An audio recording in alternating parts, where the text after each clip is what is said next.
At best, the alien abduction phenomenon is a terrifying, traumatic experience. At its worst, well, we think they sometimes take people and don't put them back. I lost my mother and brother to this trauma. He murdered her, then killed himself. These women are being used as human incubators, with all their children stolen away into the night.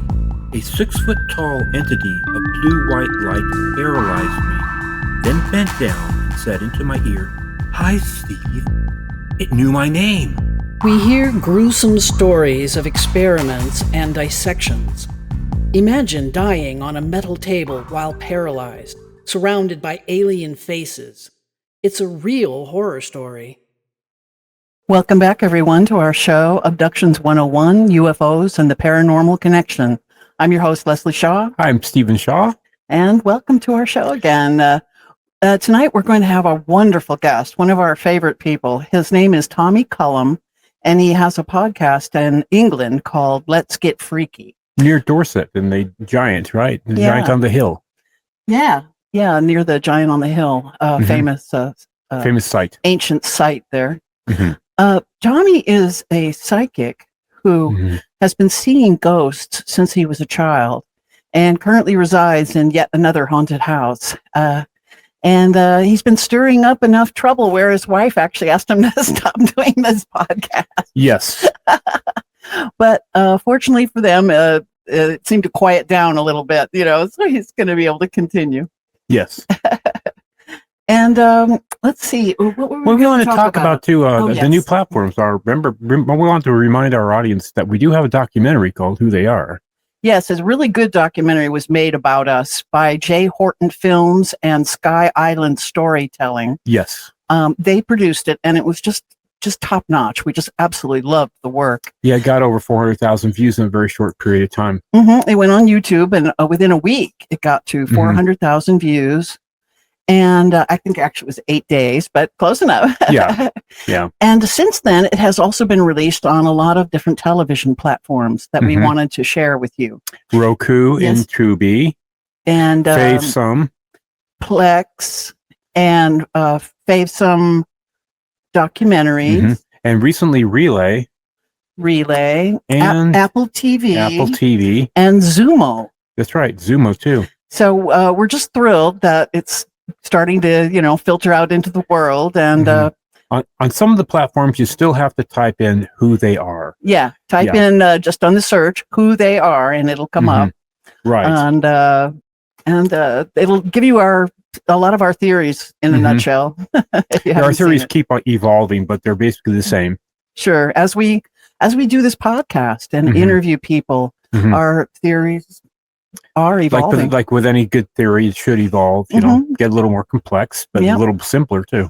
Yeah. So, and when new information comes out, And a lot more information actually has been coming out, Leslie, that actually supports what we said in the documentary and also in the book. Yep. Is the new discoveries that are coming out just further back up our theories, if anything. So definitely check out our documentary, Who They Are, on those multiple different platforms. And all right, and we'll be back in just a few minutes with our great guest, Tommy Cullum, from Dorset, guest. England. So buckle up. Buckle up. Good evening. Are you wondering if the UFO phenomenon is real? Are you wondering who is flying the UFOs in our skies? Are you wondering if aliens are really abducting people? Then you need to read this book. The book is titled Who They Are and What They're Up To. Find out the true identity of the aliens. Learn a very brief history of the UFO cover-up. Find out where the aliens are hiding. Find out why our government is in league with them. Learn about their bizarre hybrid breeding program. Find out why their technology is 13,000 years ahead of ours. The reference section of this book alone is worth the price. Again, that was Who They Are and What They're Up To by Leslie and Stephen Shaw. Now available on Amazon and coming soon in the Spanish and Czech languages. And soon to be in English and Spanish audiobook. With a new foreword by fellow author and abductee Karen Wilkinson. Again, that was Who They Are and What They're Up To by Leslie and Stephen Shaw, now available on Amazon. Welcome back to our show, everyone. Abductions 101, Yeah, UFOs and the sorry. Paranormal Connection. Sorry, I had a brain fart there for a second. It happens to you all the time. We want to introduce our wonderful guest for tonight. Tommy Cullum is our guest tonight of the Let's Get Freaky podcast in the UK, all the way from the UK, you know. I'm in the little UK down in Dorset, and it's 1 o'clock in the morning. Well, it's 1:30 where I am in the morning right now. But very excited to be with you guys. Thank you so much for having me back. Thanks for coming. I've been, we're both on Instagram, of course, and I monitor all of our friends, and I'm constantly watching the feed, and I've been seeing you've been doing a lot of great podcasting lately, and about subjects that we're just riveted by, especially. But before we get into those, I did have this one thing. When I was editing our episode with you last time, you were telling us a story about your family and a haunting that was happening, and you were down in the living room together, and you were all scared. And then we somehow tangented away from the story and never got the end of the story. We never got the end of the story. It happens. When you're having free-flowing conversations, that's what happens. But we did. We went through a spell last summer. I think it was last summer. Or was it the summer before that? I lose track of time. I think it was last summer, and it was for about 6 months. We had a spell where there was a real negative feeling in the house. And it wasn't just me. It was more really the kids feeling it, the wife feeling it. I have felt it as well, but I'm sort of in this paranormal world where I feel like when you look in the paranormal, it looks back anyway. So it's sort of what you asked for. But the fact that they were getting quite concerned was concerning for me. And we went through about 6 months where it felt like, I would say, like a spiritual attack on us for whatever reason. And it was quite worrying. It got to the point where the wife was like, maybe you need to stop doing this podcast because you might be bringing bad stuff in. And I was like, no, I'm not stopping the podcast. I love it too much. I love doing this, man. And I love talking about these amazing subjects and meeting amazing people like you guys. So that was never going to happen. I was never going to stop. But thankfully, the kind of the activity and the feeling, the feeling as well of the like negatives kind of went. But there was a lot of weird stuff going on in the house. It wasn't just feelings. It wasn't just because for the skeptical people, they'll say, oh, it's feelings. You're going through bad times. That can happen to anyone. But there was a lot of weird stuff happening in the house, which kind of was bringing those feelings on, if you know what I mean. Give us some examples of what was happening. So there were some big things that happened. So this probably what I was telling you last time. So there was like a build-up of activity, like often with hauntings, little things happen. And I believe that like when you sort of give energy to it, maybe you get scared of it, it seems to grow and more stuff seems to happen. Yeah. So there was a lot of that. Yeah. So there was a lot of weird stuff going on, noises in the house. My wife heard me call her name whilst I was at work. So she said it was just, I call my wife Treek. That's not her name. Her name's Lois. But she heard me go Treek from another room. And I wasn't even at home. So she was like, what is going on? So that was just, those sort of things were happening. But there was a night, it was a weekend, and I've got 2 daughters and a son. And the girls wanted to have like a girls' night downstairs in the front room. So they were having like a little girl, watching girly movies and having a little sleepover. But my wife was involved as well. So me and Fred, my boy, we was upstairs, and I was trying to go to sleep. I wasn't asleep, and my son was asleep next to me, and I'm kind of laying there, and I've got the whole light on because I don't know if I told you guys before. I'm very scared of the dark because of the kind of things that I've experienced. I don't like being in the dark. So if the wife's not there, I've got a light on, or I've got a podcast playing, or if the TV's on, I can't just be in darkness. So the whole light was on, but we're in the room, and Fred woke up, and he was like, he had been asleep, but he woke up and he pointed to the door and he said, Amy. Amy just walked past. Now, Amy's my eldest daughter.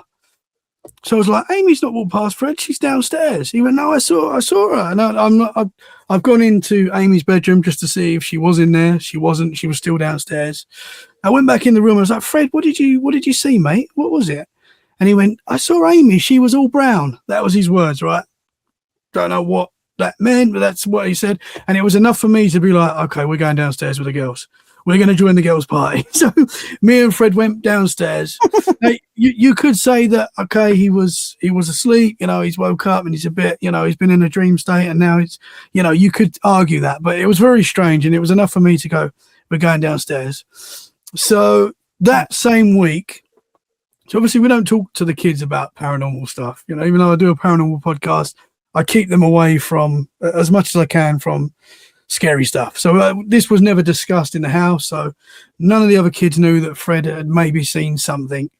That same week, I think it was the Wednesday that week or the Tuesday, I can't remember exactly, but I get in from work at 1 o'clock in the morning and I noticed one of the lights was on downstairs and that was strange, and the hallway light was on. That was strange. I've gone into the house and my middle daughter is sitting at the top of the stairs and she's like looking all sad, and I was like, Ruby, I've just come in from work.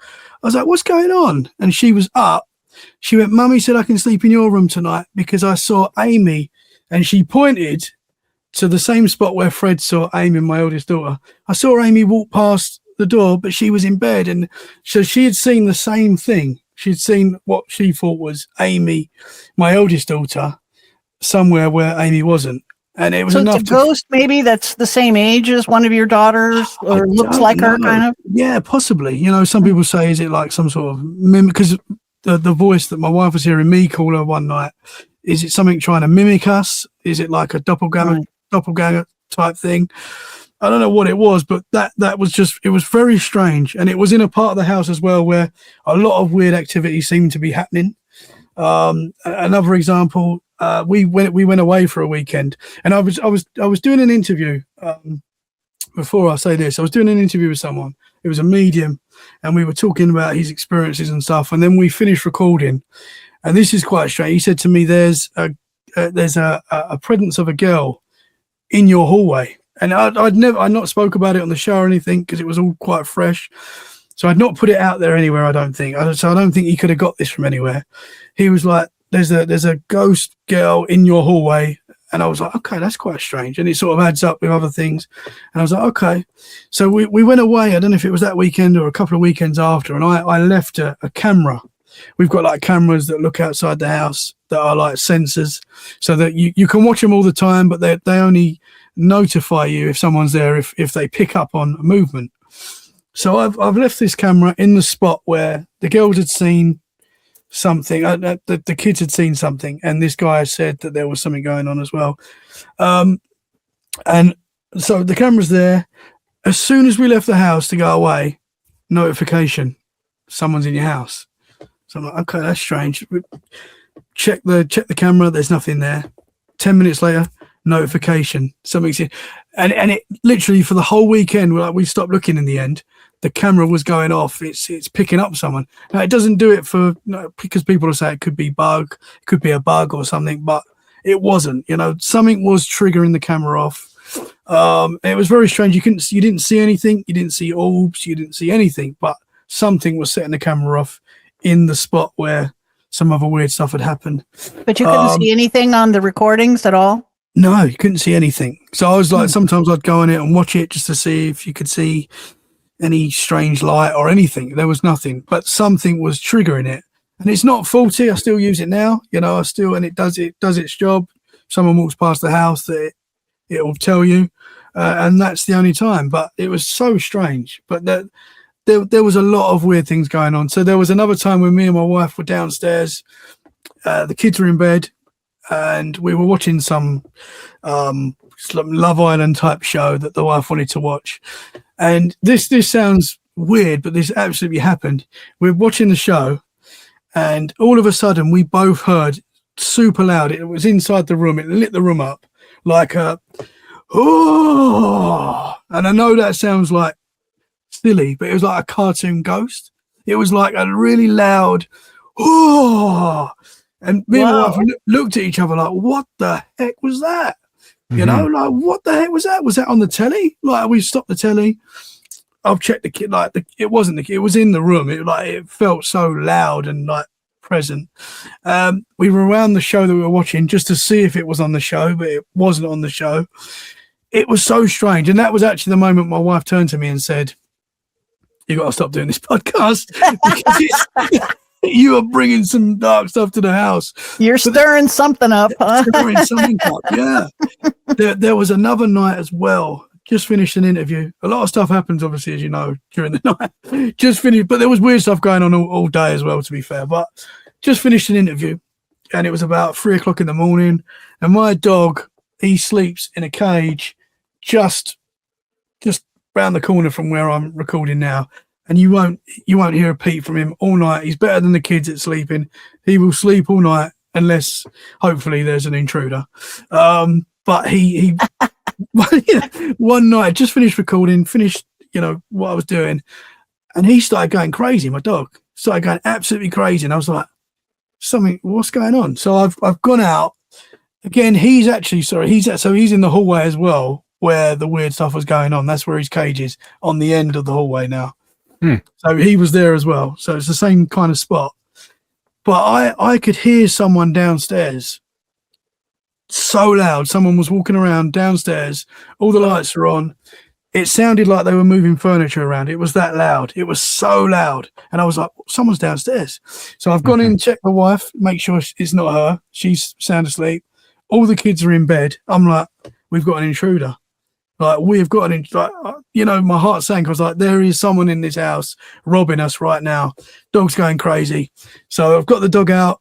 I'm fully prepared for a war downstairs with some probably nasty people. And I've picked something. I can't remember what it was. I picked something up ready to go. I'm like, Blue, this is the moment now. Let's go, boy. We've run downstairs. No one down there. Nothing's moved. Everything's where it should be. No windows are open. No doors are open.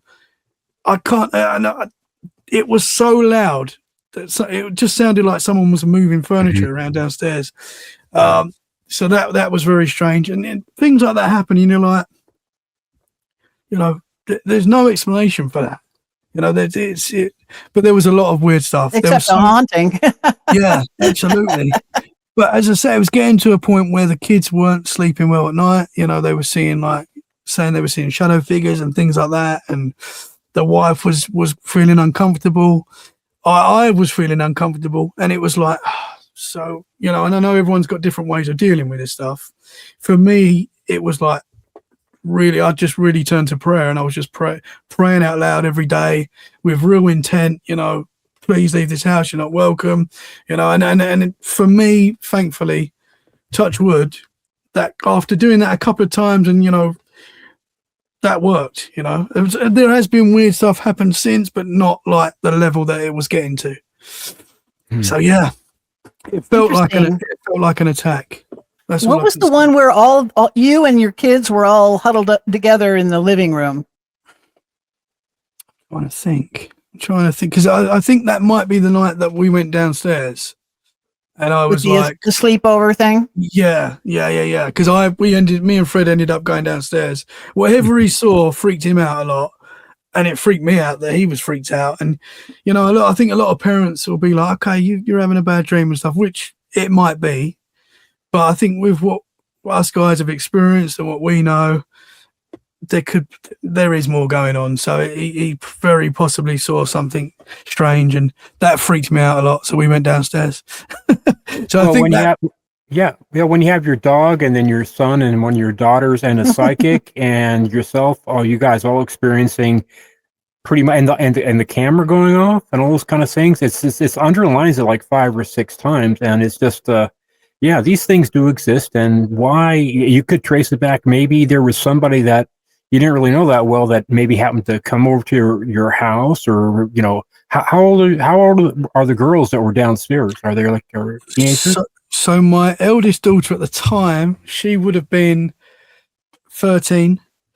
Okay. And Ruby would have been 8, I believe. Well, Amy might have been 13. 12. That's a trigger age for poltergeist activity, I believe. Yes. Yeah. And So I think- wonder, because poltergeists do that. They'll move furniture.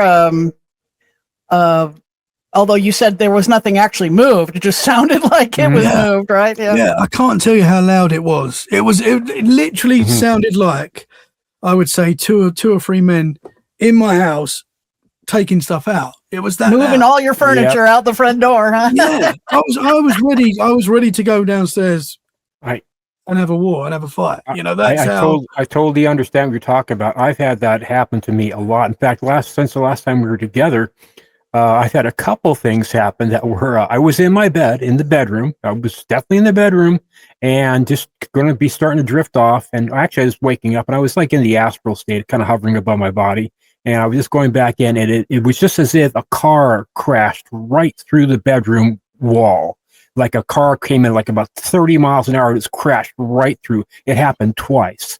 And I swear to God, just you heard the crash and the whole bit. This just came into the room, just right through the wall. Whoa! And but I've had the things happen like you're talking about, like like a plate glass window, like somebody just dropped a plate glass window right in the room, or slam a door. It's usually when he's like trying to get to sleep. So I think what this is he's part way into the hypnagogic state, so he's hearing into the astral realm. Yeah, but I was in my room on these occasions all the time. I wasn't like floating around in a dream. I was actually in my bed in the room. So I was actually there. Okay, this has gone on, and since then, on my brother's the 8-year anniversary, when my brother killed my mom and killed himself, and I wasn't even expecting this. This past December the 1st, I was in a room with some people. A bunch of people were just talking, and there was these two big guys. One was about the size of my brother. Okay.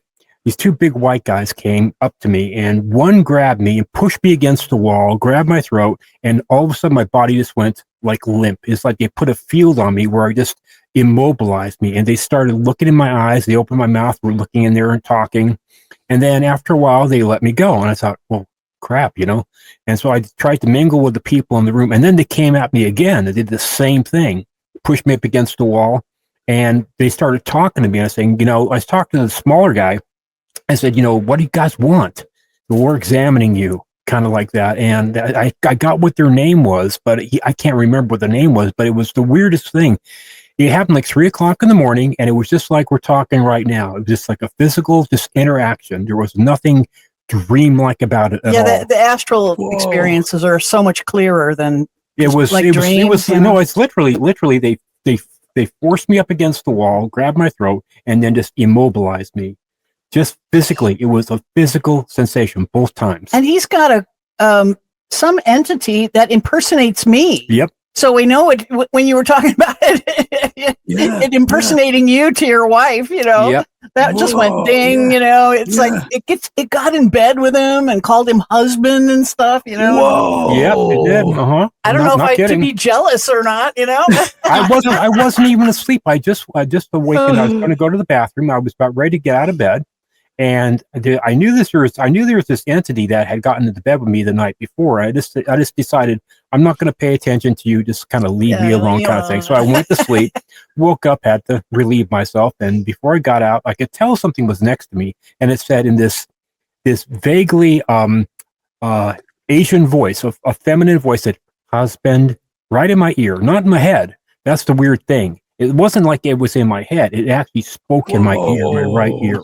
Yeah. And I just, this thing has happened to me my whole life. Okay. And, more sometimes than others. So where some people will get completely freaked out by it. Yeah. For him, it's like, okay. It's like, it's like, if you get hit in the face 1,000 times, 1,001 isn't going to mean that much. Right. But like Mike Tyson says, that everybody has a plan until they get punched in the face the first time. Like if a person that's never had that happen to them, all of a sudden they have something gets in the bed with them and says husband, they're going to be really, really, it was the first time you would have leapt out of the bed, probably. No, it's like, and then the other night too, I had to relieve myself, and I was still in my astral body, and I jumped out of bed. I'd lost 40 pounds since we last talked. Okay, so but when I was 250 pounds, I don't just like spring out of bed because I'm 65 anyway, so I don't spring out of bed anymore. And so I sprang out of bed, went to the door, couldn't open the door, and I thought, "Whoa, that's weird? I can't open the door." And I turned around. I said, "Oh, I'm out of my body." He left his body So behind. I went back over, looked at my body. I said, I hope I didn't just die. And I said, "Oh no, I'm just astral projecting." So then I lay back down in my body. Got back up. But these are things that happen to me. Okay, yeah. It's just like I know how to. If I really want to do them, I can do them. But a lot of times I just don't want to be. I just don't want to be bothered. No, he just wants to get a night's sleep. Sometimes. Absolutely. Do you know what? You've triggered my mind. I had 2 weird things happen today, and it's very weird. And what you just said about the crash in your room just reminded me this morning. So as you know, I stay up all for the night, and then I stay up for the kids, get them ready for school, and then I go to bed at like 7:00 UK time in the morning and kind of sleep. So I'm literally on American time. So it was about 6:30, 7:00. I would say 7:00, and I'm like drifting off. This happened this morning, so it's quite weird. And I heard like, I don't even know what the sound was, but it was like really loud, and it wasn't happening in the house because the kids are just getting dressed for school and stuff, and the wife they hadn't gone yet, but it wasn't them. It was like I don't know if it was like in my ear or in my mind, but it felt like it was like, and it just I was like, what the heck was that? I can't even explain what the sound was, but it was like really weird. I've been woken up by like someone saying my name before, when you're like in like a half sleep and you hear Tom, or or something like that, or you hear like a family member's name wake you up. I've had that before, but this was like a really loud sound, and that happened this morning. And then lunchtime today, I was on my phone in the kitchen, and I'm just kind of reading text messages and stuff, and I felt like someone was standing there in the doorway, and I've looked, and there was nothing, and I was like, I kind of half saw something, but it was so quick, and it was just like corner of your eye kind of thing. Yeah. So that was today. So I'm really hoping I'm not bringing nothing back. The American Indians are real big on. That kind of leads into our next question. But the American Indians here are really big on using silver sage to smudge, especially like they say, like if you live in like a typical house, like most Americans do, like we live in like basically squares or rectangles, right? Unless you have like a 2-story, house or whatever, or different types of pitched roofs. They tend to hold negative energies, or they tend to hold energy. So if you go all around the corners in a clockwise smudging with the lit silver sage, what it will do, and you chant whatever too at the same time, it really helps to remove couldn't hurt negative entities. Of course, you can always use holy water too, but absolutely. I think the intention's important as well. I think right, the intention, yeah, exactly, and this exactly you have something that is still hanging on for whatever reason. Well, it's probably been there for maybe it could be there for 150 years for all we know, right? I mean, It's funny what you said. It's like, you're not welcome here. And they're thinking, I've been living here 150 years, buddy. This is my house. Yeah. You're not welcome. Yeah, I was here first. The important thing is to like you say, you're wise, not letting your children get frightened and not letting them know about what you're doing, really, because these type of entities, they do feed off of fear and anger, fear, the negative emotions. Is that for real, or it's real? Sure, it is. I mean, I know it's a Star Trek episode. No, it is absolutely real. You talk to any real good psychic, they do feed off of it. It seems to be the case, because when you talk to someone that's experiencing a lot of high strangeness in their home, it's quite often the same kind of story that you hear. Little things were happening, things going missing, hearing noises during the night and stuff. And it builds and builds and builds. And depending on the person, sometimes it can get like really far, and it can get like out of hand. That you hear that so often. And that does seem that they are feeding off the energy, whether that's the fear or, I don't know, maybe the more you sort of open yourself to it and believe it, and, the more you're going to feel and see, I guess, So that would be sort of a cyclical problem where it would spiral, right? So they see something, they get scared, and then they see more, and they get even more scared, and then you see more, and so on and so on. Building on your energy. But I just remembered something else as well that happened during that weird period. There was a lot of stuff, but there was one night you saying about the lady getting in your bed that wasn't your wife. Right. There was one night where I was asleep. I woke up and I sort of looked over and my wife was sitting up, and it looked like she was crying, like she was like that. It just looked like she'd woken up and maybe she had a headache or a bellyache or something, and she was like in pain or crying or something. And I've kind of gone, Treat, you okay? What's going on? And I put my hand on her back and gone through her, and then looked down, and my wife's sound asleep. And I was like, whoa. And I just laid back down, and I was like, oh man, I've got to stop doing this podcast. Yeah, that was a weird one. That was another weird thing. Yeah. But I wonder too sometimes if they don't, if it, they come through, like, how do I put this?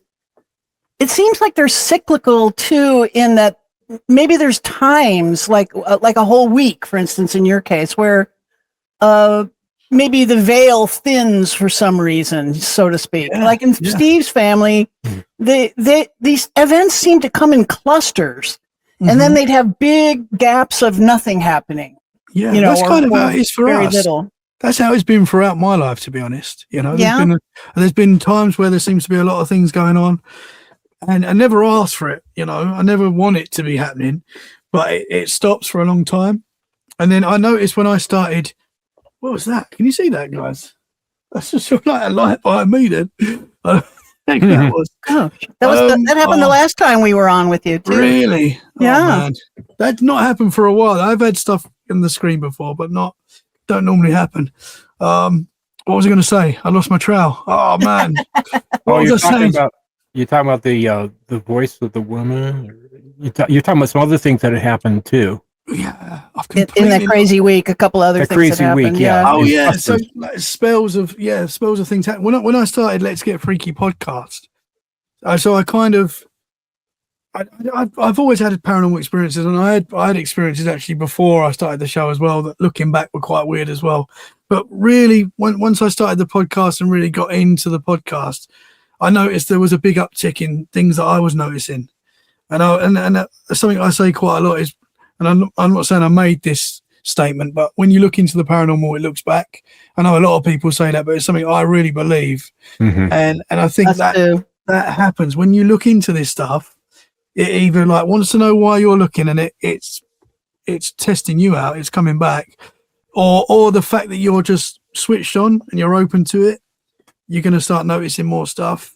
It just seems you become an attractor, Tommy. That's what it is. You become an attractor. They become interested in you because you're putting out that type of whatever, maybe psychic energy, or the, as you open up what we call, loosely called the chakras, the awareness, like, you got the heart chakra number 4, which is kind of like balancer between like the more animalistic and more the fear and anxiety and base emotions down here, the sexual energy and all that type of stuff, which are lower vibrational. Doesn't mean they're bad. It just means that they vibrate at a different frequency.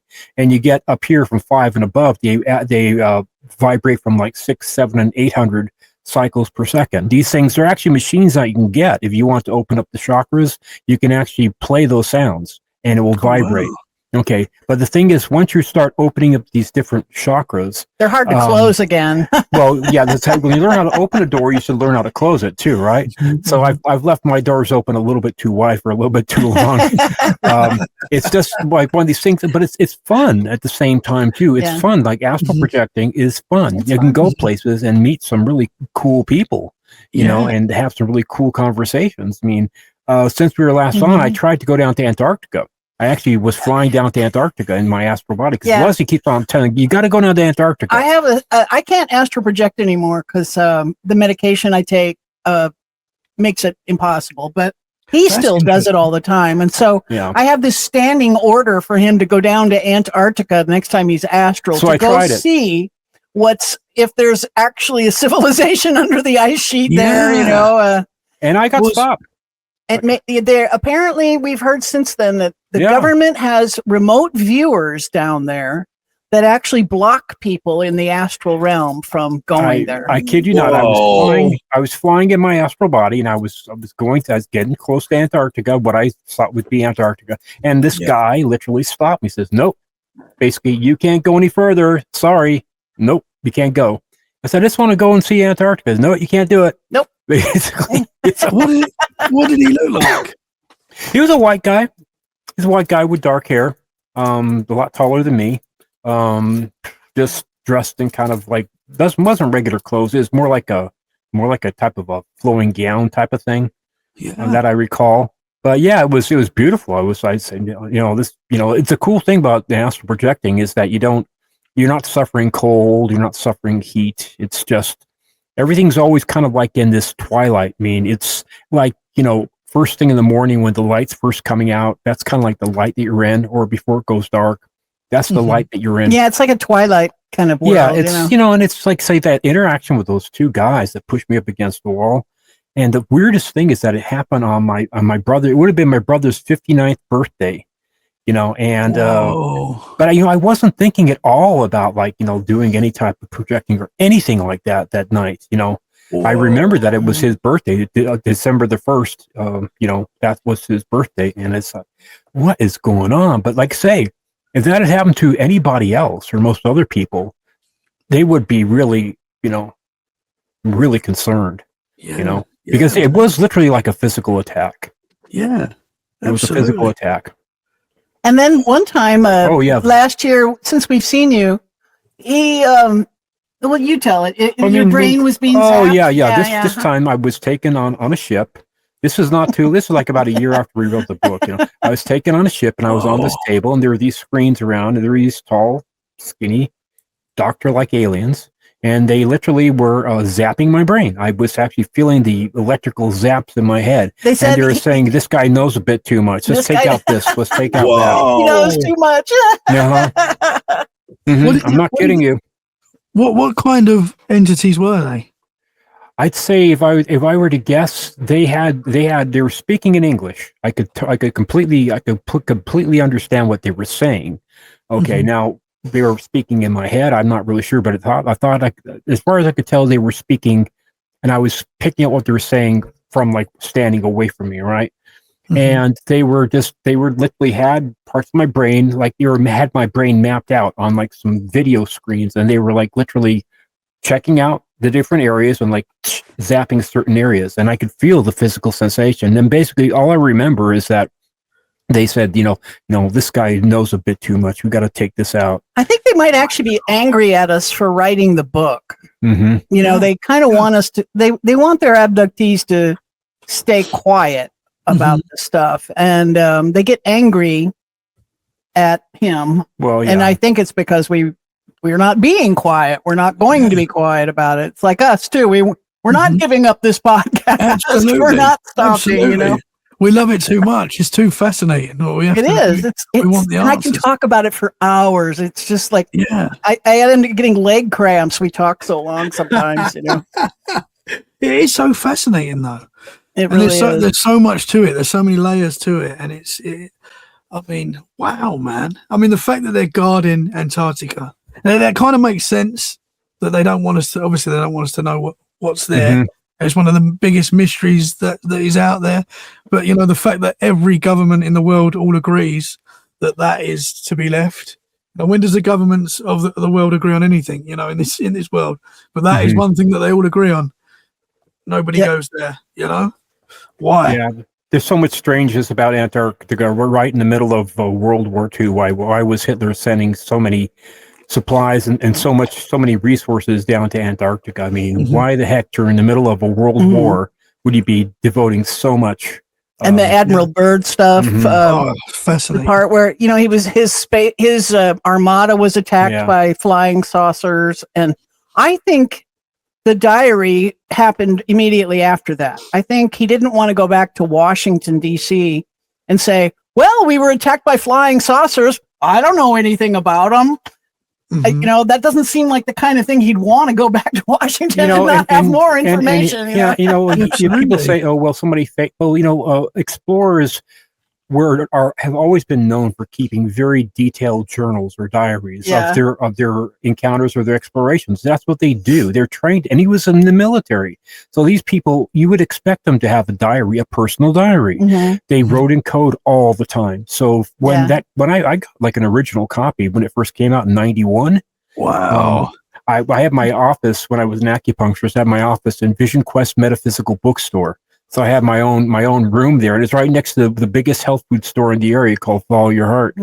And so, I got we had crystals galore and books in that shop. It was really cool to work there, And they had a copy of the book. And they just happened to get a copy in. When I just happened to notice it, they had this. I said, "Really cool! I've been wanting to read this, and." So I've got an original copy of that. And wow. I've got one somewhere. It's not an original. I don't know where it is, but I have got one as well. It's a newer one.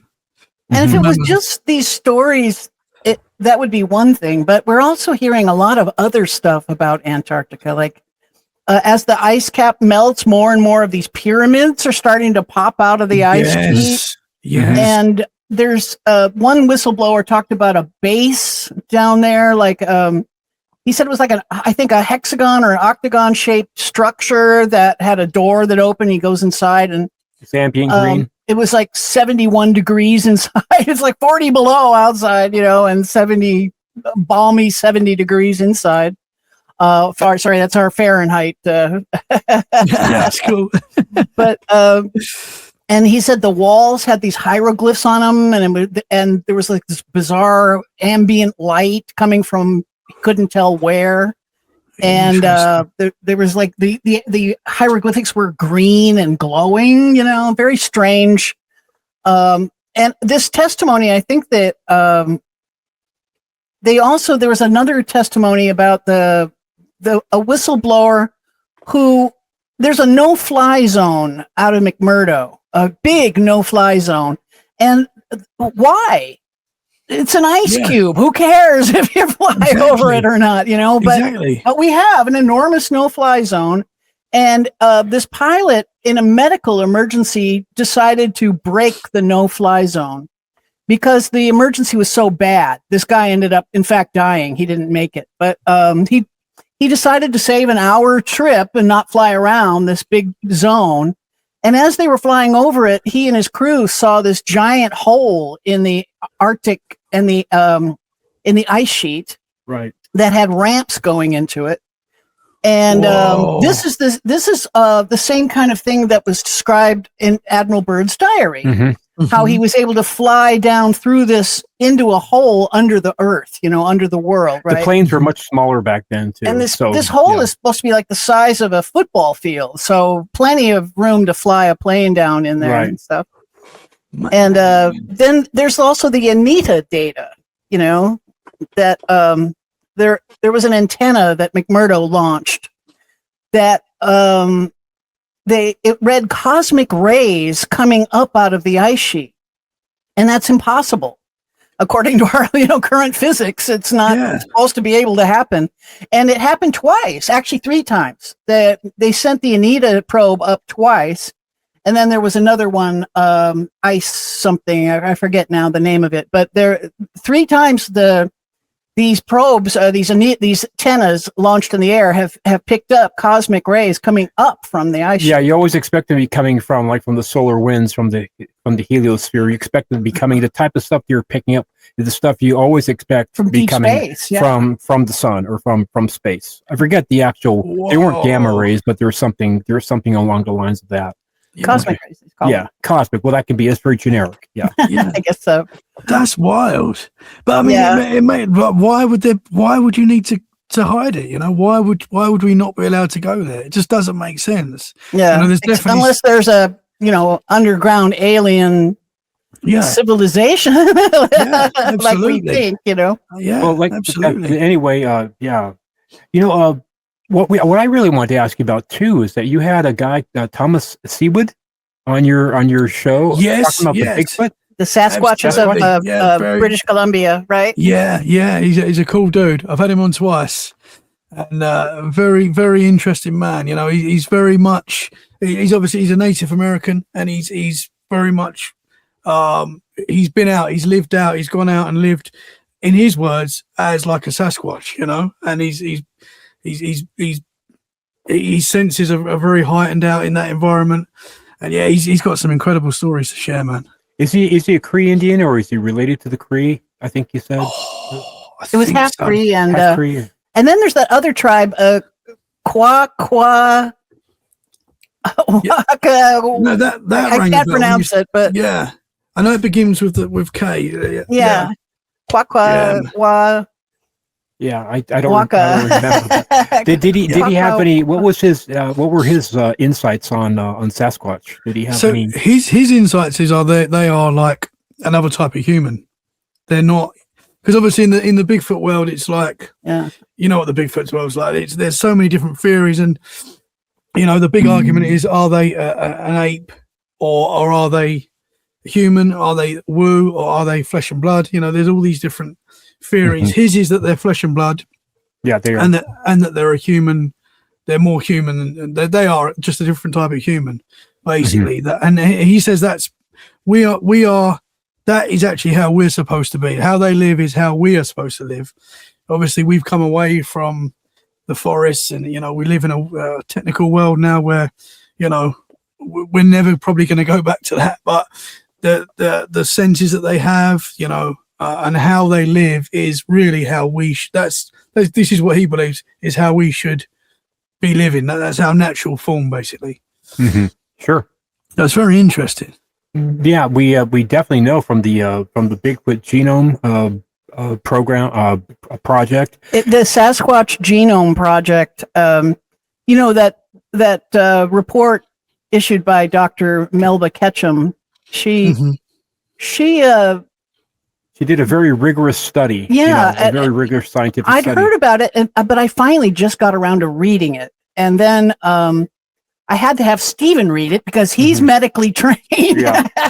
Because I didn't understand half of it. But a lot of the stuff people don't want to hear about the haploid groups and that kind of stuff. But what with the brass tacks is that from the mitochondrial side, for sure, that Bigfoot is human. Completely from the mitochondrial human, side. But the nuclear DNA part, they haven't been able to type yet, except to say that it's some unknown primate. So they call it cognitus, right? Yes. She actually, I didn't know this until I read the report, but she actually submitted the DNA profile from 111 different samples, right? The zoological, the World Zoological, the International Zoological Database. I've forgotten the exact name of it, but it's so it's actually been officially accepted as a real creature by this international organization, and it's got its own name now. She dubbed it Homo sapiens cognatus. Is its actual genetic name. And when we found out that Bigfoot is half human, except one of the genes is turned on on Bigfoot that it's turned off in us, but otherwise the mitochondrial is completely human, identical to ours, except for that one gene. But the unknown contributor for the nuclear DNA, right? This unknown primate, the fact that it's a human coupled with something else means that it has to have been genetically engineered. And it can't be a natural creature that, some woman had sex with an ape and created a Bigfoot. It's not possible, right? But the fact that it's half human means that somebody is genetically engineering these things. And we had a guest on, Bennett Tanton, who's been in two different branches of the military. And when they were on maneuvers in the mountains of, I think it was California. Anyways, they came across. It was in Alaska. In Alaska, he was in Alaska. Remember? Are you talking about the one where it drained the battery? Yeah, when he had the one with the M16. Oh, yeah, that was in Alaska. That was in Alaska. Yeah, they were on patrol, and they came across this big one. He said it was about 9 or 10 feet tall, and first one he saw, we was a kid, right? But this one, he was with a group of guys, and they were on, patrol, whatever, and they came across this, and they looked at each other, and he was armed, right? But he didn't have any feeling like he wanted to shoot the thing, right? At all. But he said it's definitely humanoid, and it's about, like I said, about 10 feet tall, because they're big up in Alaska. And but the one where he was in New York, he had 2 fully charged cameras. Okay, 2 fully charged cameras. So the batteries were fresh, and he tried to take pictures. And first one drained completely. Second one drained completely. Yep. He had a Sasquatch 20 feet away from him and 2 cameras, and they both the battery was completely drained on both of them. Yeah, and this is the typical thing. And they're associated with UFOs too. Man, I didn't realize this, how many times they're actually seen in the presence of UFOs. So there is some connection going on there. But like I said, we thought that there was some connection with there being humanoid, and at least the Bigfoot Genome Project shows they're at least partly human. Yeah. Do you have them in England? There are reports in England. Yeah. That's what I find so interesting about the Bigfoot topic. That these creatures are reported all around the world, in all different cultures, going back hundreds of years. Before we was as connected as we are now. Obviously, the world is, very connected now. But before it was, stories were written of wild men, hairy men. There's different names for these things, but ultimately they're the same thing in every culture. And that kind of blows my mind, and for me proves that they were at least, for the skeptics, at least real at some point. I believe they're still out there now, of course, but they were definitely real at some point. And as I say, I still believe they are. I tend to believe that there's different things going on, that there are different types. I think there are possibly some that are have supernatural elements to them, because so many people, when they report Bigfoot sightings, there is some sort of supernatural going on with them as well. Something that defies science that we know. Maybe these things, there is just a science that we don't understand involving these creatures, which is very possible. But I kind of think that there are, because I was talking to a lady not long ago. Her name's gone from my mind. Oh, so bad. I'm terrible with names, by the way. I forget my kids' names very regularly. But she was telling me that about the skunk apes in Florida. Yeah. And there's 2 different types of Bigfoot in Florida alone, she was saying. One is more like an ape and more like mischievous and so I believe that there's different types of these creatures. And they're different sizes for sure, sizes, different shapes, different colors, and some are really big. And I know people are the same as well. People are different shapes, sizes, and colors. But I think there's literally different types of things that we kind of put in the same compartment, but they might actually just be different things. And that might be where things like Dogman and Mothman and things like that come in as well. Yeah. Well. Our theory, we believe that there's that the aliens flying UFOs in our skies are not aliens. They're a breakaway branch of humans that have retreated underground thousands of years ago to escape the Younger Dryas comet impact. And they went underground to survive, but they stayed underground because after the comet impact, the climate upheaval was so bad that you couldn't have lived on the surface. You couldn't have grown crops on the surface. It would have been very hard to, yeah. And all of the survivors that did manage to survive were thrown back into the Stone Age and being hunter-gatherers again. The ones that were left on the surface. Yeah.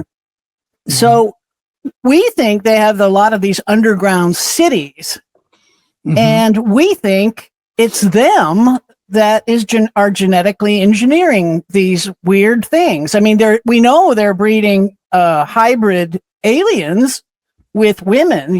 They're impregnating them with these hybrids and then stealing the fetuses. That's thousands of women report this. So let me think now. Who is breeding weird ass hybrids on our planet? It's them, right? We're doing the same thing right now. Anyway, the Chinese have been doing this for about 100 years with the eugenics and stuff like that. There's a huge black market for organ harvesting, illegal organ harvesting. But anyway, it's now they're actually growing. They're literally we have the power since the 80s to be able to take a an unfertilized ovum, and we have the ability to split it, so we can actually produce twins. And you can determine by manipulation, you can determine whether it's going to be an XX or an XY. So if you want to have two boys, you can determine it to be, you're going to have twins. And what you do, you just keep one twin is the one that's going to grow up to be regular and be a businessman, whatever. The other one is that if you have enough money, becomes the one that you harvest organs from. Okay. Whoa! I mean, this about that. Yeah. Oh, what's it called?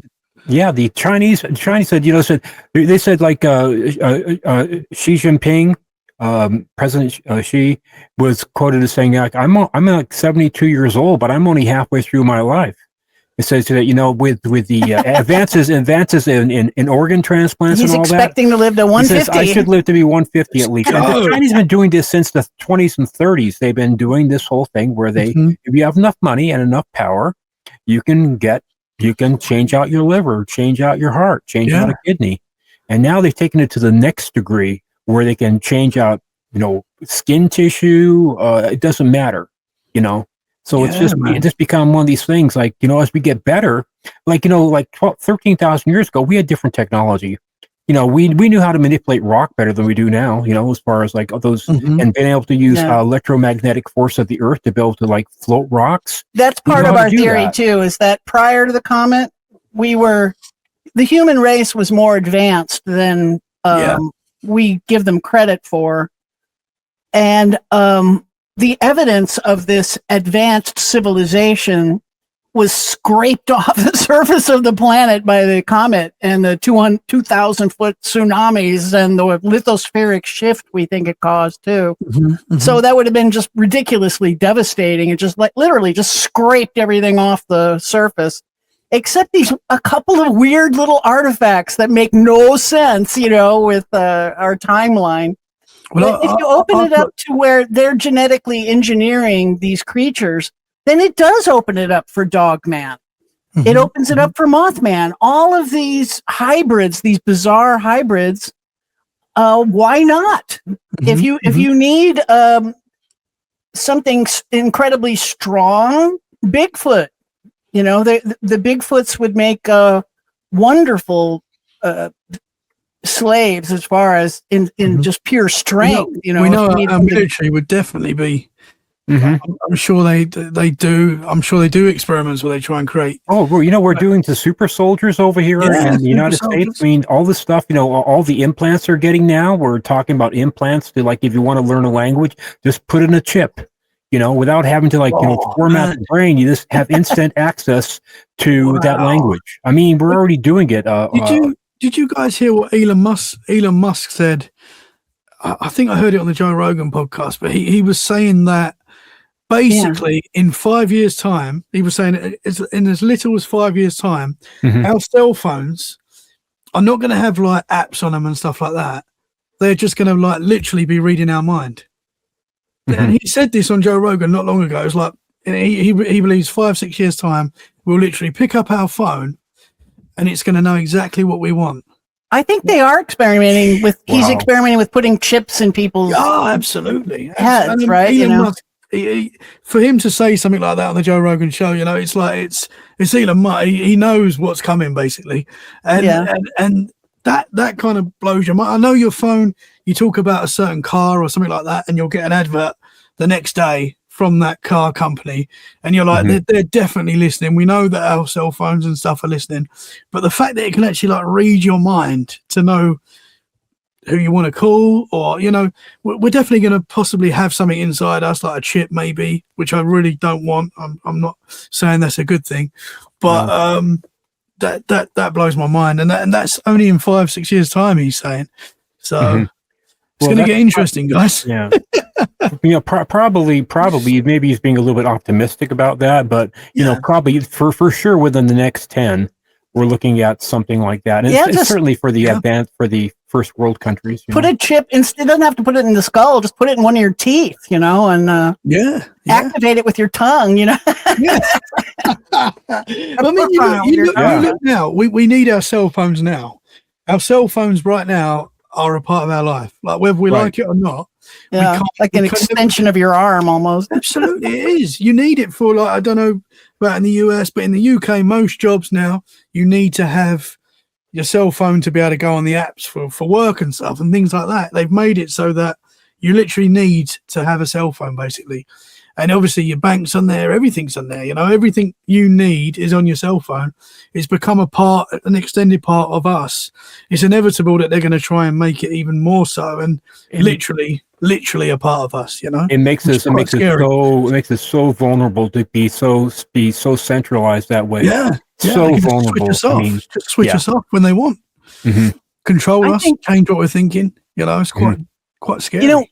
Here in the U.S., we see, when a UFO crashes, the government just pounces on it, seals off the area, threatens all the witnesses into silence, and they have this whole operation they put into activity when they want to suppress something, when they want to cover it up. Right? We heard about.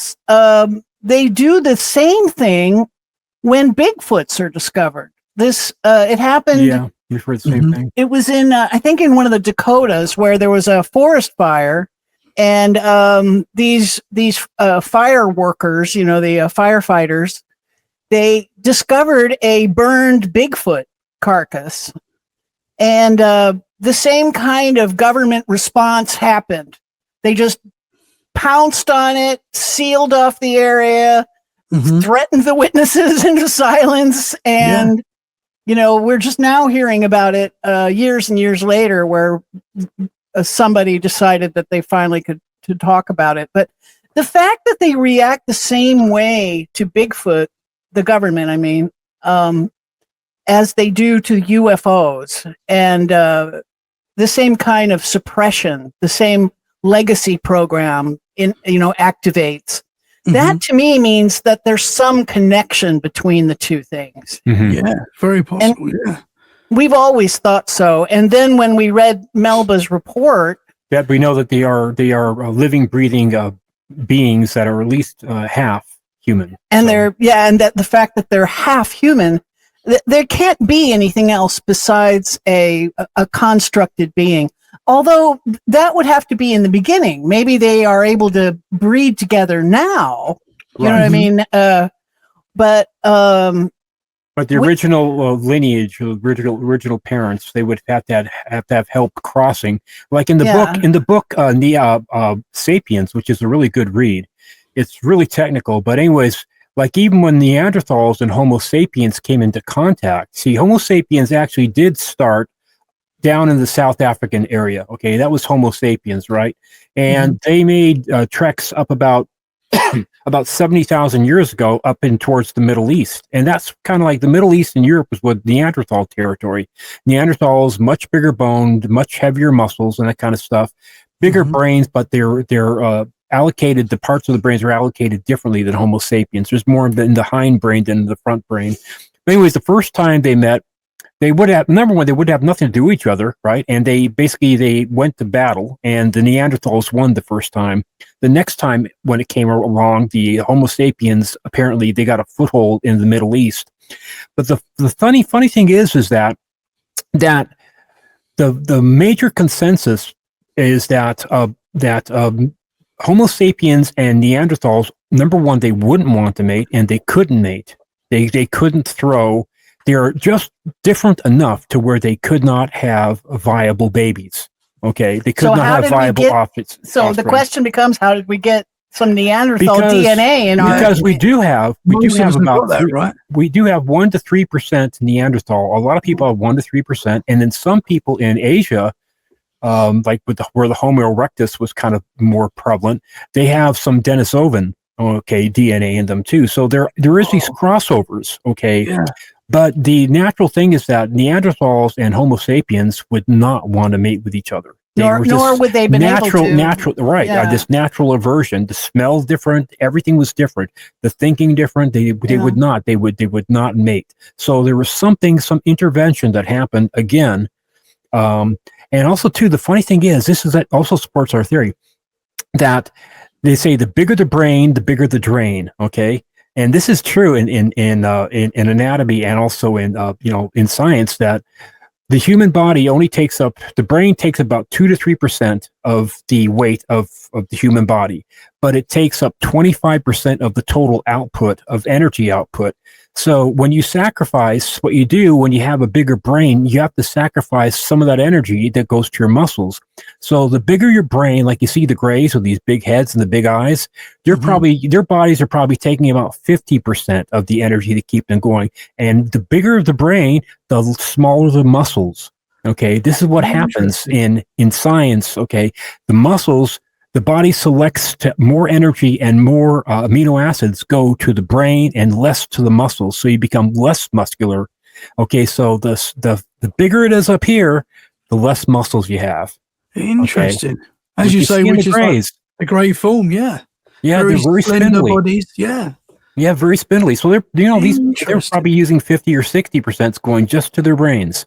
Yeah. All right. So it's I didn't know that until I actually read through that in detail. And I didn't know the thing about too that the sapiens and the Neanderthals would not have bred, and probably couldn't have. Yeah, that is. That's what geneticists are saying. That I knew we had like 3%. Like a lot of people had a certain amount of Neanderthal in us. I don't believe it's everyone. Is that right? Or most people? You can tell the people that have a higher percentage because they have the stronger jaws.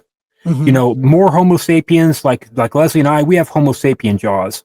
But you see other people that have like Schwarzenegger, the big strong jaws, like this, the bigger jaws, and they have bigger teeth. That's Neanderthal. And I think you see some people with heavier brows. I wonder if the slight brow ridges more So I always assume we did interbreed at some time, but I don't know. Me too. But geneticists are saying that they wouldn't have been able to.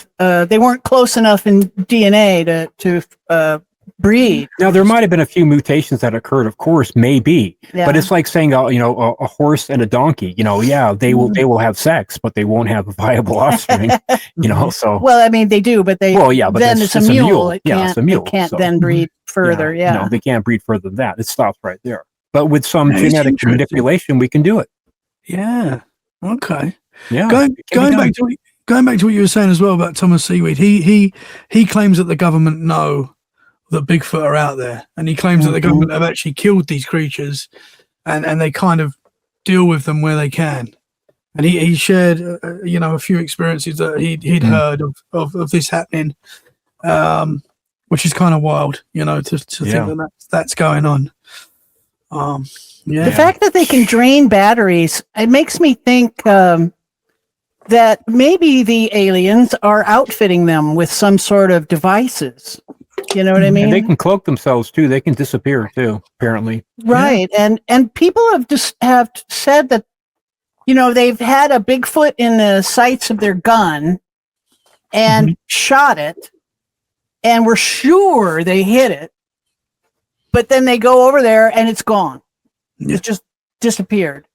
And we know that the aliens can open portals and stuff. So what if the aliens are using them as like reconnaissance? Or discarding, or sentries, right?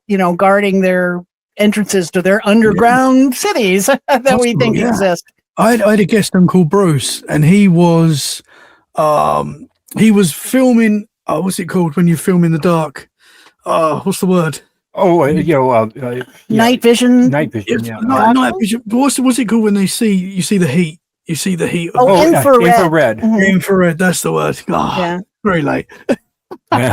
He was filming in infrared. I believe it was in New York, and he's more of a paranormal guy, so he's more normally researching like ghosts and things like that. But he was filming this field, and he said he saw this no, he wasn't filming. He was just looking through infrared. I don't believe he actually got it on film, but he saw this light appear, and two humanoid creatures come out of the light. And he said that they could have been human, but they were very tall. And he kind of followed them for a little while, and then they just went through like another portal, or I don't know what it was, but yeah. So it's very possible these. I mean, again, is that Bigfoot? It might be something else. That that we put in a Bigfoot category because they were really tall. But yeah, that was another. But very also because the whole thing was lit up. I mean, because Bigfoots don't wear clothes, you know. Yeah, like humans on infrared, because we wear clothes. We look like matches. We look like a lit match, you know. Yeah, he said this was full body. It was like two full bodies. That means it was either a very large pair of naked men, you never know. You never know. A couple of Bigfoots, more like. Yeah. He said they're about 8 foot tall. Like he was thinking they're around that mark, and he didn't say for sure Bigfoot. You know, he just said this is what he saw, and it was very strange. You know, and he thinks Bigfoot. You know, he's along those lines. Yeah, so, I would be thinking Bigfoot for sure, especially the 8 foot part. You know, 8 foot tall, naked in New York. Yeah, the further north you go, the more advantageous it is. You know, from nature selects you to be bigger. That's why the polar bears are the biggest, you know. And you get down like in the more the tropical areas, the brown bears are a lot smaller because you don't have as much of a need to have, you know, the bigger the body, the bigger the surface area, the more heat conservation you have. So that's why the big feet in Alaska are like the 12 footers, and the ones the skunk apes are like around about 7 foot or whatever in Florida. We have a smaller one here too. It's called there's a local desert Bigfoot called Yucca Man. It's a desert adapted Bigfoot. They're not as hairy. There's a lot less hair on them. But it's Bigfoot, except they're only, you know. You just saw me that one time when I hadn't taken a shower for a couple of weeks. It was you. Well, anyway, I know it's late where you are, but you're used to it, Tommy. But no, this is fun. Absolutely. Yeah, we're at like an hour and 6 minutes. So well, I wanted to talk about giants before we go want to away. get the giants in. Yeah, you've been having that on your podcast too. I noticed, and we think that giants really existed at some point, and it's another thing the government is completely trying to suppress. Absolutely. Why? Who cares? They're in the Bible, you know. Absolutely. What's the big deal, you know? Yeah, maybe that's the problem. They don't want us to know, like, obviously they don't want us to know our ancient past and change what the way we see the world. But these bones have been found all over North America alone. We know that for a fact. Yeah. Giant bones have been found in North America. England too, right? England as well, all over the world. Peru, you know, we know there's so many different cases. And what's interesting with like the North American cases going back to like the 1800s and stuff, they were put in the papers, right? You know, there was in the papers. There's so many reports. There's so many, hundreds and pictures, you know. And then these things just they go missing. You know, the Smithsonian take them. We'll do some research on these. Yeah, we'll check them out. We'll and then they're never seen again. They're they're gone. Yeah, I'd love to go to the British Museum and go into like the archives or the Vatican and check that out. That's another place you should go if you can get down there. That would be a good place. The Vatican. Yeah, I'd love to pry that open for sure. See what they've got down there. One of your countrymen, Hugh Newman, he's British and part Welsh, and he's written a couple of really good books. He's got the one on the giants of North America, and another one on the giants of Great Britain and Europe. Yeah, we got to meet him and talk to him about it. Yeah, it's interesting that some of the Bigfoots in I think the big feet in America are the ones that have the double rows of teeth. Or is it the ones that are in England that have the double? The giants, some of the giant skulls found here in America have 2 double rows of teeth. It's really crazy, you know. Yeah, yeah, and I've seen pictures of it. Like you say, only pictures survive at this point. But sure enough, they have these big teeth. They're like horse-sized teeth. Yeah. And a row right behind the main row, and upper and lower. It's amazing. And I was always wondering if these giant skeletons could be Bigfoot skeletons. Yeah, I think that's very possible as well. I've often thought that's a possibility. And people say we've never found Bigfoot, a Bigfoot body or Bigfoot remains, but maybe we have. As you say, if they find this, they're not going to. They're not going to announce it. We know all the secrets the governments have. They're not going to announce it. If they don't want us to know it, we're not going to know it. And it's very possible that they take these bones off. You know, hopefully they're somewhere, and we find them. I think this stuff like we talk about sometimes about like the Illuminati or like a kind of like a ruling group, maybe a group of 12. Like they usually do pantheons of 12, right? There could be maybe like 12 major families or just 12 major things that control the whole world, and they basically determine the policy of like America, of England, of Africa. So we're gonna do this. We're gonna allow the people to be only so smart because we don't want, unless you are initiated into the club or whatever the organization is, they don't want everybody to know all the information. The secrets. They don't want the average Joe to know what they know. And this is human. Humans are this way. We always hide. We keep secrets. We hide things. We don't share formulas because they don't want somebody to get my secret formula for making chicken cacciatore, So, or how to make a certain type of stained glass. Person dies without passing on the formula because they're jealously guarding that formula. It's quite sad, really, isn't it? Yeah, we do this all the time. Sad. And it's like naturally built in us. I think some of us fight. We go against that. I think a lot of us do. But you're right, and the majority, it's like, I don't know, it's like a built-in human aspect. I don't know why it is, but it seems to be built in certain people. There's definitely like obviously we've got our governments that are crazy. We've all got crazy governments all around the world.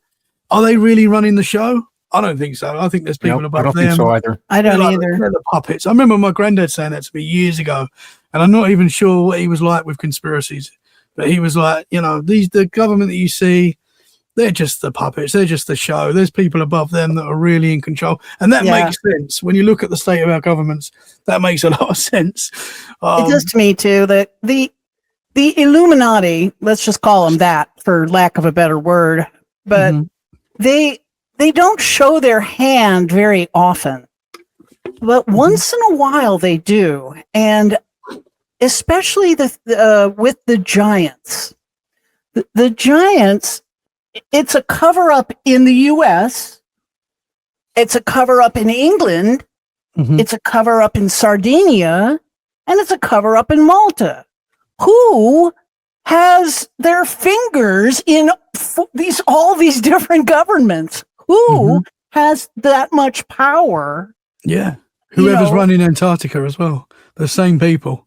Probably them, whoever they are. Oh, what you got? Got a mosquito. the Giants as well. Is the other thing with Giants is, like we said with Bigfoot earlier, they're in every culture all around the world. Before we were connected like we are now, maybe we were more connected than we think we were back in the day, which is very possible. But they appear in every culture. Why? Why is that? Why are we all experiencing the same high strangeness all around the world? Cave drawings that we can look back on. There's cave drawings in France, all over the world that like depict giants, and they're everywhere. They're in every culture, and that just wouldn't be by coincidence that we all sort of envision the same monsters. Basically, I think they were there. They were out there. Obviously, we think Sasquatch is still out there. I like to think there's still giants out there as well. I don't know about you guys. You had the Kandahar story, which is always a very interesting one. The giant in Kandahar, that when the military killed the red-headed tell us giant. about it. I don't think I've heard this. Is that on the Solomon Islands? Because there was a story about them too. Yeah, the Kandahar giant. It was. I believe that it was U.S. military, and they were approaching a cave, and this giant red-headed. It wasn't me, but this giant red-headed giant came out, and I believe he had a spear, and he was attacking the military, and they killed this thing. It's been documented. If you write in the Kandahar giant, there is a lot of information out there about it. Oh, I'll be looking it up later tonight. I promise. Very interesting story. But yeah, so there's stories like that, and that's quite a new one, the Kandahar giant. But yeah, it's a fascinating, and something happened a couple of days ago where the British Museum have got this old possible. I think it's Egyptian, but it's got like a description of giants on it, and it's biblical text. I don't know too much about it, but literally a couple of days ago, it's been reported in the New York Post and stuff like that. It was in the news, huh? Did you see that? Did you see it? No, I'll have to check it out too. Yeah, it's 3,000 years old or something like that. It's very interesting, and it's talking about giants basically, and apparently that's in the British Museum. So I mean, I hope we're going to get more answers, and they tell us more. We'll see. We got the artifacts. You probably may have heard of them. The ones that are just outside of Mexico, Oahuas, that whole area that's kind of near Tiahuanaco. Teotihuacan. Teotihuacan is nearby. Yeah. It's about 100 miles away from. They've been accurately being dated. Some of these artifacts from either from 8,000 to up to like 30,000 years ago, and we have one of them. And they depict aliens and hieroglyphics and UFOs and other types of things to the grays. These things are being literally dated either by carbon or what they call nucleotide, terrestrial nucleotide mapping. And there's these different methods you're using, but they're accurately depicting that, and all the Egyptian stuff they're finding there too, showing that at least 8,000 years ago that there was a presence in South America, Central America, and Mexico, that there was presence and a communication between Egypt and Sumeria and the Americas. Okay, that supposedly never happened, right? A lot of stuff's been coming out lately that's kind of proving Sitchin to be right. Right. You know, the discoveries out of Mexico, those are pointing to an Anunnaki presence in the New World, just as Sitchin said they had. The Anunnaki city in South America. The Abzu has been discovered down in South Africa and Mozambique. And they're tunneling. They found these mines there, and they're testing the detritus at the bottom of these mines, coming up with 200,000-year-old mines, you know, and that doesn't just predate modern man mining techniques. That predates modern man. You know, that's when we were Homo sapien, not even Homo sapien yet. So again, it has to be the Anunnaki. The Anunnaki, you know, were the only presence that would have been around that long ago. And sure enough, the Abzu is written about by Sitchin. The Sumerians called it the place of the waters. Of the three waters, subterranean waters. Yeah. And they called it the underworld. And so this stuff comes from about Hades and, you know, the world of the dead underground and all that. But it's really, I think it's just because it's at the bottom of the world, literally at the bottom of the planet, you know. But also, it had a large underground facility as well, underground. And this is a huge. The walls they're finding, like with satellite technology, this makes Los Angeles look small. It goes all the way from Maputo. There's a big natural port there. If you ever look on the east coast of Africa, Mozambique, Maputo, there's this huge natural bay. So you got one water source there, which is the Indian Ocean. Then you got Lake Nasaya, which is north of it. Then and you got Zambezi. The Zambezi and the Congo, all these confluences of all these waters.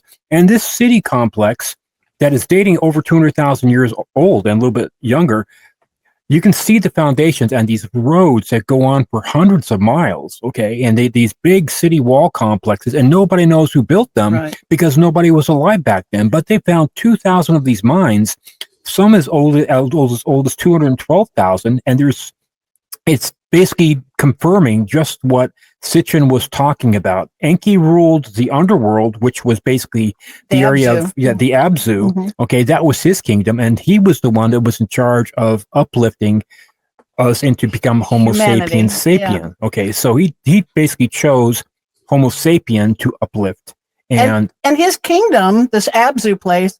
This happens to be the place where Homo sapien first shows up, right? You know, it's really interesting how now we're getting more technologically advanced. We can actually confirm a lot of this stuff.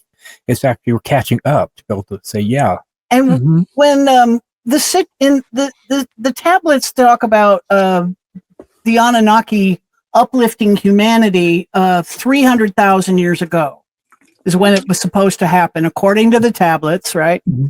Well, 300,000 years ago, we had some good candidates for the other half of Bigfoot around.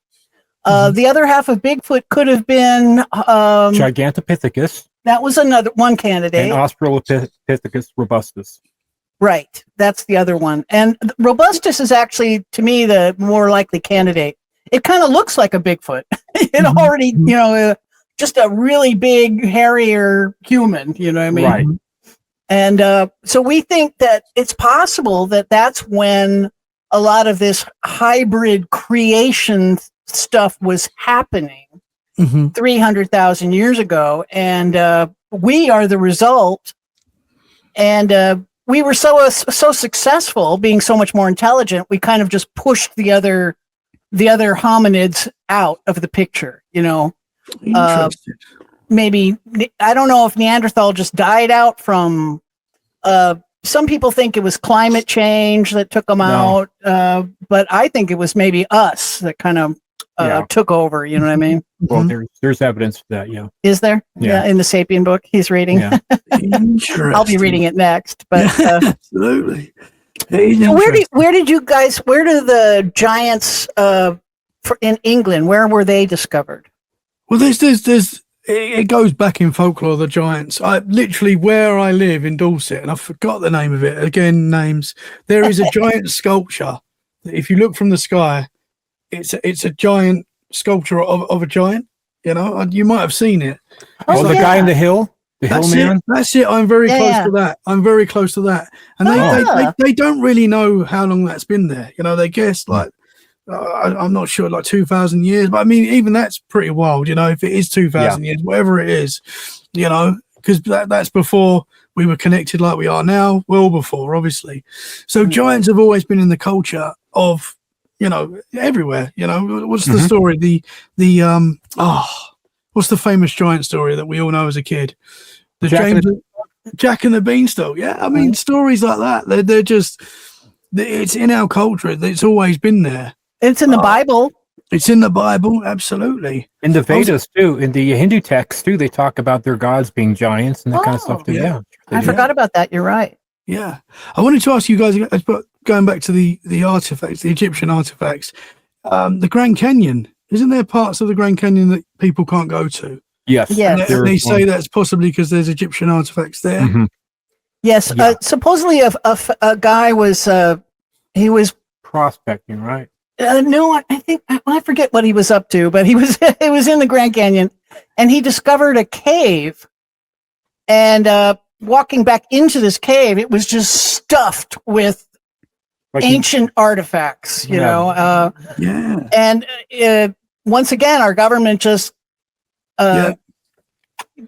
descended upon it, shut him up, and emptied the cave, supposedly of all the artifacts. At least shut off the access to it. Yeah, there are definitely certain parts of the Grand Canyon you can't do rafting, you can't explore. Yeah, see, that's weird.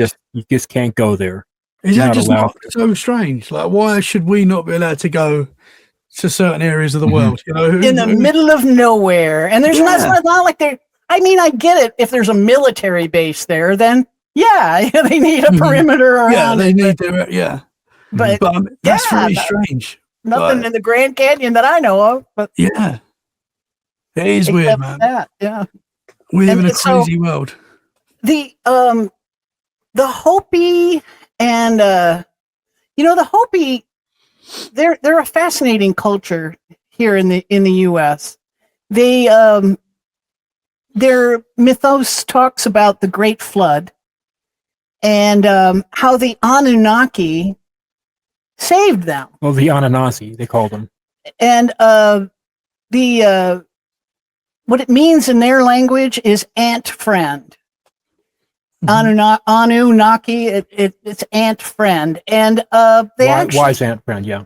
They if you see some of the cave, the pictographs, it looks like almost like an ant, like a bug creature with big buggy eyes and stuff. And it makes me wonder if the Anunnaki, that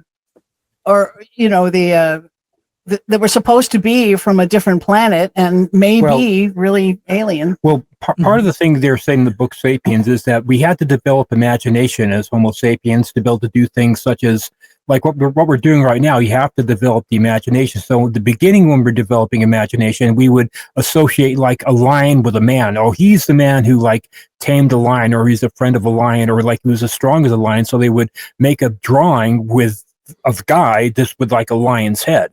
You know, say, this the lion guy. Well, that's Steve, the lion guy. Remember him, your great grandfather? Okay, so it was basically associating like something with something else. Okay, Yeah. but we've grown from there. From now we can like imagine building buildings and cars and spaceships, but we had to develop the imagination. So, like, say, associating the antennae with these big gods is probably saying, oh, these are the ant people that saved us. Probably it's more like that. Not that they actually had antennae. Or maybe they did, we don't know. But the Anunnaki supposedly saved the Hopi. They warned them that the Great Flood was coming. They told them to go underground. And they supposedly taught them how to grow a bean, a certain type of bean underground as a food source. Right. And so they attribute these creatures to have saved their saved their people. Right. And don't in Native American culture they have the ant people? Yeah. Is that right? That live underground as well. That they say live underground and literally humanoid ant people. Right. That's right. Yeah. So it appeared in other cultures as well. Right. So interesting, man. The subsurface stuff keeps on coming up again and again and again, doesn't it? Yeah, so. Absolutely. Like the Tuatha De Danann, they're supposed to have retreated underground. Why? Why would you go underground? Oh, the ones in Ireland, right? The Irish ones. Yeah, and the Druids supposedly retreated underground. We have all these different cultures that supposedly at some point retreated underground. And the big question would be why? And when we asked that question, we started looking back through antiquity. And sure enough, there's the Great Flood. And I was studying the Great Flood in college, some 30 years ago or 40 years ago now, God, getting old. But the Great Flood, there were so many different cultures. At the time, I had read about 500 separate cultures that had a flood myth in their ancient lore. And since then, a lot more of them have been discovered. So there's almost 1,200 of these separate people all around the world that have a flood myth in their ancient lore, kind of pointing to it really having happened. It was a shared event, yeah. And now we know. We talked. Every major religion has the Great Flood, right? Right. Every major religion. Everyone. Yeah. And now we know. I was thinking it had something to do with the extinction level event that almost took out 13,000 years ago, we lost the mastodon and the mammoth and the saber-toothed cat and the American horse and the American camel and the Clovis people, the stilt bear. Oh, and the Clovis people were disappeared too, pointing to some sort of a catastrophe, right? And then they found nanodiamonds in large quantities in the soil, pointing to it being a celestial impact of some kind. And finally, we thought it was the Hiawatha crater that was discovered in Greenland. Yeah. We thought it was that because that was the best candidate at the time we were writing the book. But since then, they've dated that crater to 48 million years ago or something, and but since then, they have finally confirmed that the Younger Dryas comet really did happen. It struck 12,850 years ago. And because comets, they break apart when they enter the atmosphere because the ice all melts. And it's just a bunch of rocks coming at us at 40,000 miles an hour. And it was 100 miles in diameter, which is 62 miles. Yeah, it was big. It was really big. And it was an air burst too, by the way. So. Some of it hit along the East Coast and some of it hit in Western Europe. So we can surmise that it hit in the Atlantic Ocean too, which would of course cause the tsunamis. And we think Atlantis was on the coast of Spain at the time, which would have just been ground zero for the absolute worst of it, Yeah. So that's what happened to poor Atlantis. Anyway, folks, we were at an hour and a half, and my butt is getting flat. And it's late over there. So I'm sorry, Tommy. I'd love to just go on and on. I love these conversations. They're obviously they're our favourite topics, but you can go down so many rabbit holes, and I love it. But thank you so much. So you'll have us on your cast in a few weeks, right? Absolutely, I'd love to. I'll send some dates and we can sort that out. I'll message you on Instagram, and we'll sort it out for sure. Absolutely, it'll be an honor. Thank you very much, guys. Thanks so much for coming on again, and it's a pleasure. Anytime. Oh yeah, I just want to let you know, if you want to see some of those artifacts, you go to either alien carvings or ancient alien carvings or ancient .com. Yeah. Yeah. Yeah. Yeah. Alien carvings, and these are amazing. These things, and they, like I say, the science behind it is. We have one. We have one. We have one, and we'll bring it in with us next when we're on the cast with you. Awesome. That'll be awesome. Yeah. I'm looking forward to it, guys. Okay. All right, my dear. Well, let's sign off. Good night. Okay. Thank you very much. Peace and prosperity. Good night. Thank you. Okay. Oh, didn't know I could do Very good. You did it. First time. Yeah. Thank you very much, guys. And good night to all our listeners, too. Leslie, you're kidding me. What? Our merchandise store is up? Of course, my darling. All of our amazing concepts of shirts, mugs, and bumper stickers are ready to go. No way. Even my brilliant Egyptian concept that no one else ever thought of before? Yes, that one too, and lots more. All at our new store at etsy.com/shop/abductions101. Wow. I want a shirt and a mug and... Well, Stephen, and all our curious listeners, just go to etsy.com/shop/abductions101 to see all of our unique designs. I'm going there.